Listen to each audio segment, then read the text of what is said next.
Shalom, Bapak Ibu, Saudara umat Tuhan dimanapun berada.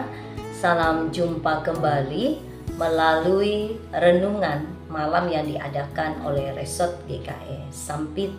Hari ini kita akan mendengarkan firman Tuhan dari Nas Alkitab 1 Samuel pasal 16 ayat 14 sampai ayat 23. Dan sebelum kita bersama merenungkan firman Tuhan, saya mengajak kita untuk bersatu dalam doa. Mari kita berdoa. Terpujilah namamu ya Tuhan kami Yesus Kristus.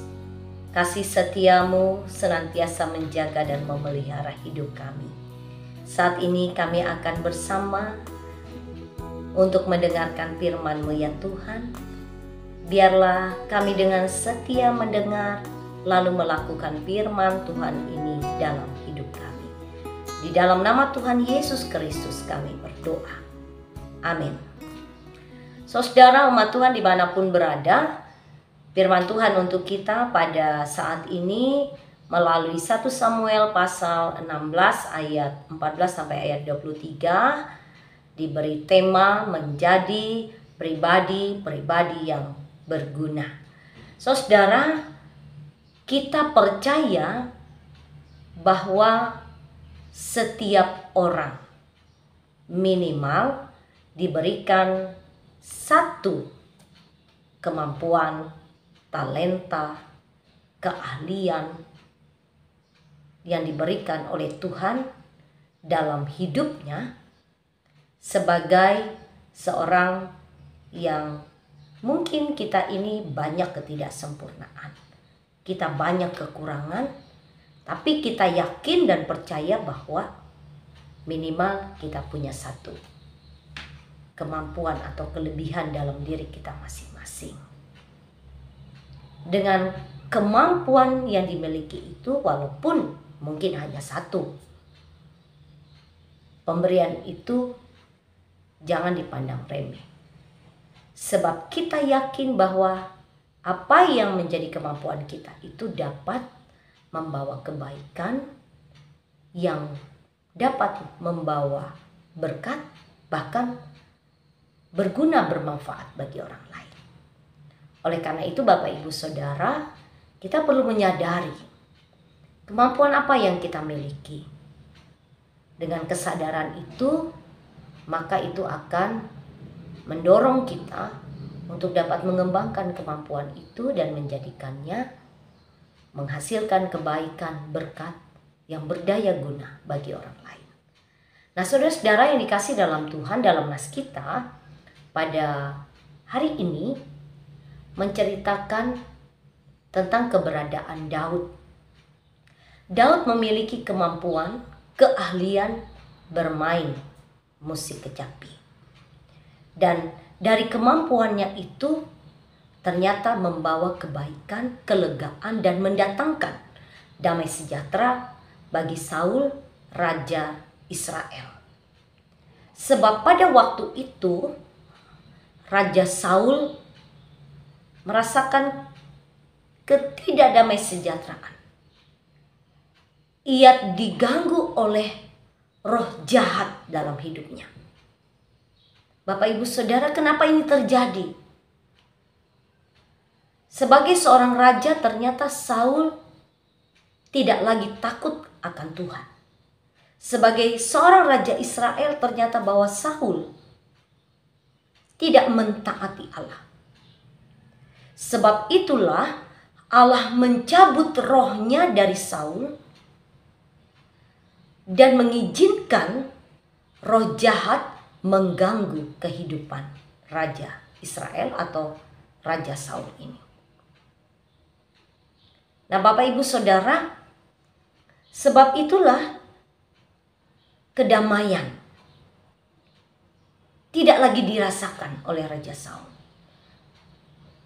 Yang ada adalah bahwa hidupnya mengalami ketidaktentraman dan ia membutuhkan pertolongan untuk melewati situasi yang terjadi. Dalam situasi inilah kehadiran Daud menjadi tabib bagi Raja Saul. Permainan kecapi dari Daud ini menjadi obat yang melegakan, yang membuat Saul merasa nyaman dan membawa damai sejahtera. Dan pada ayat 23 kita dapat lihat dikatakan bahwa akhirnya roh jahat itu berlalu daripadanya. Bapak Ibu Saudara yang dikasih dalam Tuhan, apa yang menjadi perenungan bagi kita melalui firman Tuhan ini? Ada dua hal.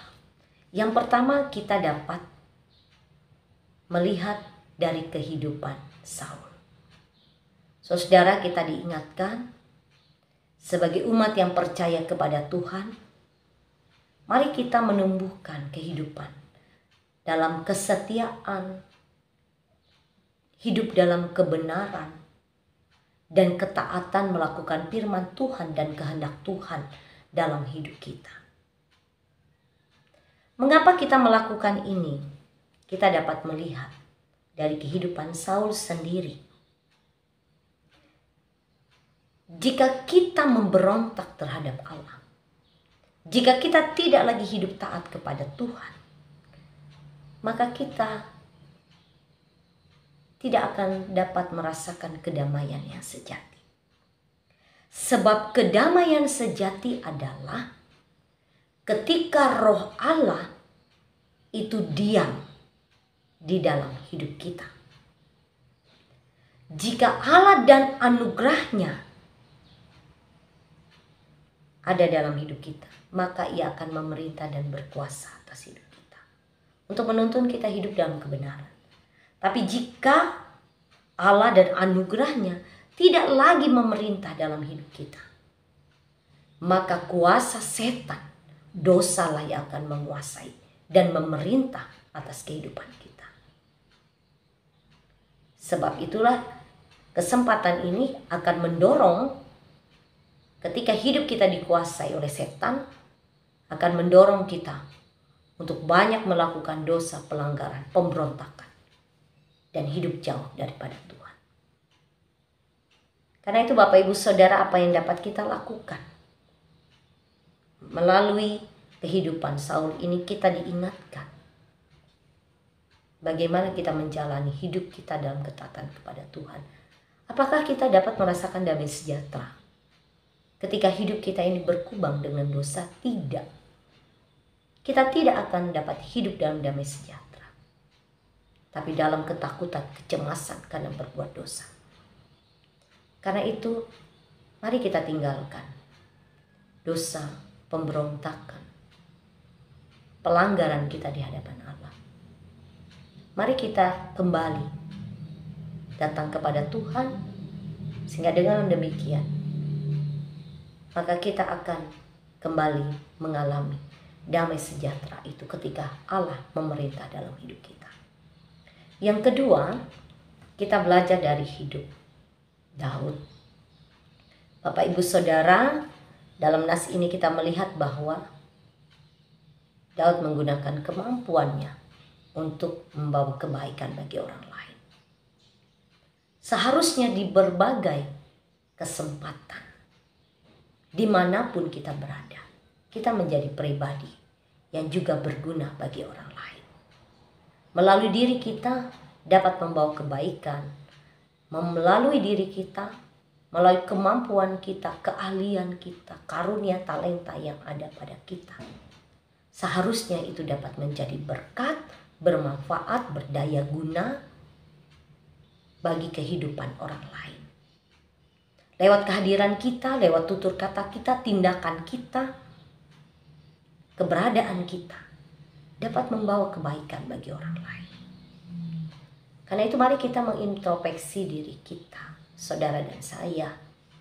Mari kita mengingat bagaimana keberadaan kita di keluarga, di sekolah, di kantor, di tempat pekerjaan, di kampus, di masyarakat, di gereja. Apakah kita telah sungguh-sungguh melalui keberadaan diri kita ini berdaya guna, membawa kebaikan, manfaat, membawa hal yang positif bagi kehidupan orang lain? Mari kita melakukan yang terbaik dari apa yang telah Tuhan beri dalam hidup kita untuk membawa kebaikan juga bagi orang lain dan kemuliaan bagi nama Tuhan. Kiranya melalui hikmat Allah dan pertolongan Roh Kudus akan menuntun kita dan menjadikan kita sebagai pribadi yang berdaya guna. Tuhan memberkati kita semua. Amin. Mari kita tutup dan berdoa. Terima kasih Tuhan, kami sudah mendengarkan firman-Mu. Terima kasih Tuhan untuk pemberian-Mu melalui segala karunia talenta, kemampuan.